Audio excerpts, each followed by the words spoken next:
Hey, John McAlpine here, founder of Neural Economics. Today, just wanted to try this one on you. I have been thinking a lot about how I process information. I thought this may be helpful to you. Essentially what I see a lot of people doing, and myself included, in a lot of different contexts, a lot of different situations, is you might see something, whether it's external or internal, and then you talk to yourself about it, and then you might do something about it, or you'll get a feeling from doing it. Essentially what one of the things I teach is, essentially came from neuro-linguistic programming. It was about pulling out different representational systems. And what that in everyday language would mean is your visuals, your audios, and your kinesthetics, essentially the things that you feel. So in that particular instance, I'm saying that it's visual, and then it was audio, which is either saying something or internally saying something, and then your kinesthetic, so I was either feeling something or doing something. Now what I realised is it doesn't always work. Sometimes it works, right? I see it, yeah, I want to do that, bang, I'm off and doing it, and then I get the feeling. Like, woohoo, feels great. What happens when you get in a situation where you see it, and then you talk to yourself, yeah, I'm going to talk to myself, should I do it, should I not? And then you get a bit of a feeling that you don't necessarily like because you might be procrastinating or it's not happening how you want to, and then ends up being a case where you didn't get the outcome that you wanted. What I'm going to suggest is, and just try it on for size, see how it goes, is if you see something, either it's something that you see or it's an internal picture that you have of a particular outcome or thing that you might want, and rather than going through the audio section, why not just slip the kinesthetic in between? So now we've got a visual, a kinesthetic, and then an audio. I'll give you an example of what that was like for me.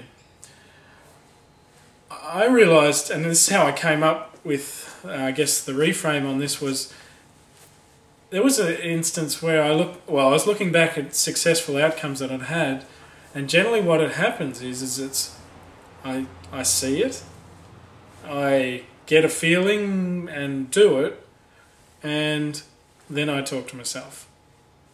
And the example I would give is this. I was giving a presentation to a group of medical doctors, and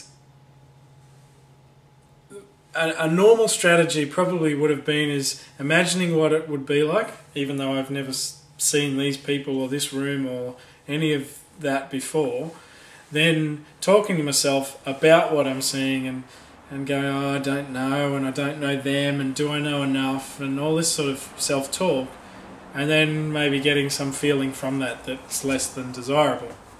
However, in this particular instance, what I did is I saw the opportunity,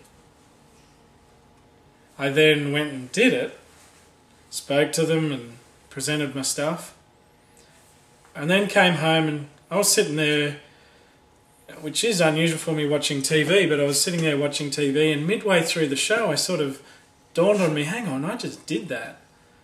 It just happened, and I didn't talk to myself about it, and now all this talk was going on, what did you just do? What were you thinking? But the point is I'd done it.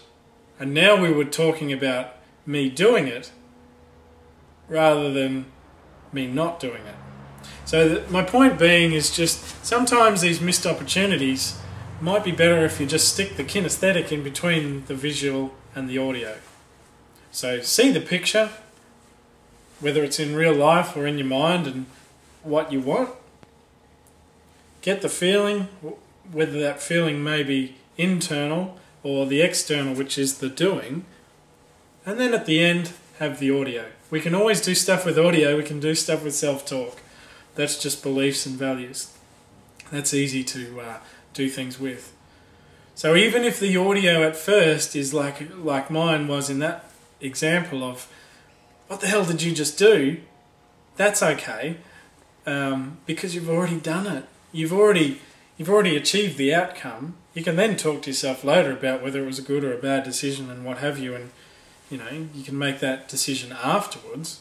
But have the experience. Do it first. See it. Do it. Then talk to yourself. Now, I guarantee you, if you do that, the talk at the end will become more and more positive because you'll be doing more and more things. I tell you, it's a great way to get rid of procrastination on certain things and on the things that are most sticky. So give it a go, see what you think, and get back to me with your comments. Have fun.